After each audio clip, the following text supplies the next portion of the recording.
রহিম। উপস্থিত মহেশচন্দ্রপুর দক্ষিণপাড়া জামে মসজিদের সম্মানিত ইমাম এবং খতিব সাহেব, মুয়াজ্জিন সাহেব, উপস্থিত ম্যানেজিং কমিটির সম্মানিত সভাপতি, সাধারণ সম্পাদক, ক্যাশিয়ার, উপস্থিত অত্র মহল্লার এবং বিভিন্ন মহল্লা থেকে আগত মুসল্লিদের সবার প্রতি আমার সালাম। আসসালামু আলাইকুম ওয়া রাহমাতুল্লাহ।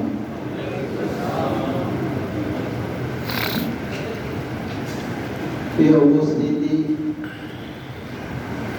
আমাদের ইমাম সাহেব যে প্রসঙ্গ নিয়ে আলোচনা করছিলেন, কোরআন শরীফকে যদি নিজেই প্রশ্ন করা হয়, তুমি কোথা থেকে নাজিল হয়েছে,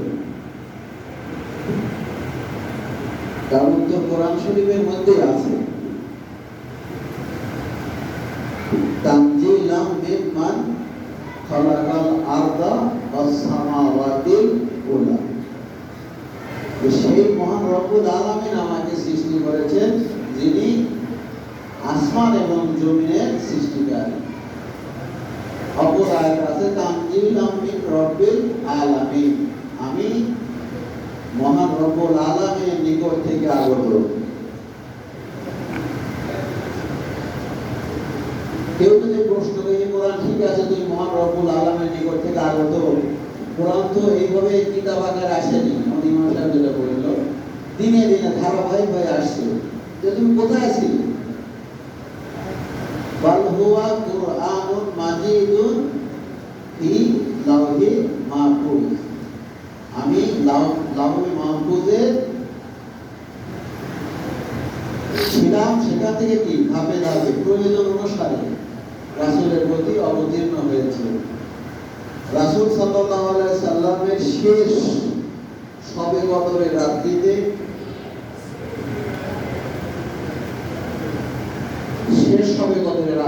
কোরআন নাজিল শেষ হয়ে গেছে। তারপরে শেষের যে শবে কদর রাত্রিতে, যেটা তার জীবনের শেষ শবে কদরের রাত্রি ছিল, সেই শবে কদরের রাত্রিতে যে লাউহ মাহফুজে যেভাবে কোরআন শরীফ লিখিত ছিল, ঠিক সেই আকারে জিবরাইল সেই আকারে বর্ণনা করছেন, আর 70 জন কাছে সেইভাবে কি কোরআন শরীফ লিখেছে। কয়েকটা কপি ছিল, বোধহয় 22টার মতো কপি তখন ছিল। তখন তো ইয়া ছিল না, কাগজ কলম ছিল না, বিভিন্ন পাথরের খোদাই করা বিভিন্ন জায়গায় লিখিত ছিল। এটা হযরত উসমান আলাইহিস সালামের জামানা এসে একটা বই আকারে করা হয়েছে। তারপরে এটা যেটা বাজারে আমাদের কাছে আসছে, তো এটা যেটা নিঃসন্দেহ কথা আমাদের ইমাম সাহেব যেটা বলতে চাচ্ছেন, যে এটা আল্লাহর তরফ থেকে, দুনিয়ার কোনো কিতাব না। এর প্রতিটা অক্ষর, প্রতিটা বাণী, প্রতিটা আয়াত সবকিছু কি আল্লাহ তরফ থেকে আসছে। আল্লাহ সম্পূর্ণ আল্লাহর কিতাব।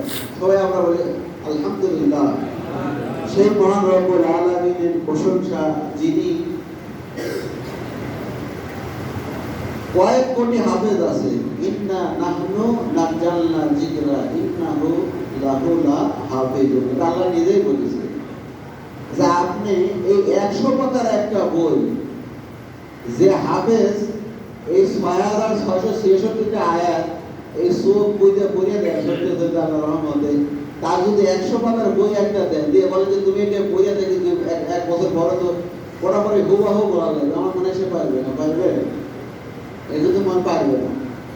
কিন্তু দেখেন আল্লাহ কি কুদরত, আল্লাহ কি অসীম রহমত। একটা বড় বই 30 পারা, একটা হাফেজ ওনাস আল্লাহর রহমতে কি আল্লাহর ওয়াদা যে আমি কোরআন নাজিল করেছি এবং কি আমি সংরক্ষণ করব।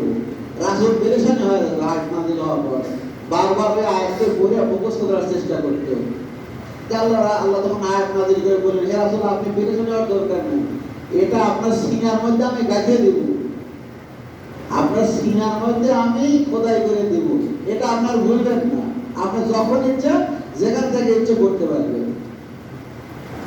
আলহামদুলিল্লাহ। তো প্রিয় হাজিরিন, সেই যে কোরআনের খেদমত, যে কোরআন নাজিল হয়েছে বিশ্ব নবীর উপর, যে কোরআনই একমাত্র কিতাব আরো আসমানি কিতাব আছে যেগুলোর হুবাহু বা সংরক্ষণ কপি আর নাই।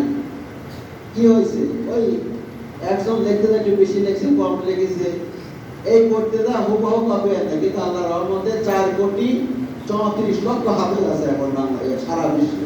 আলহামদুলিল্লাহ বলি সবাই আমরা। 4,34,00,000 হাফেজ আছে এখন বিশ্বে।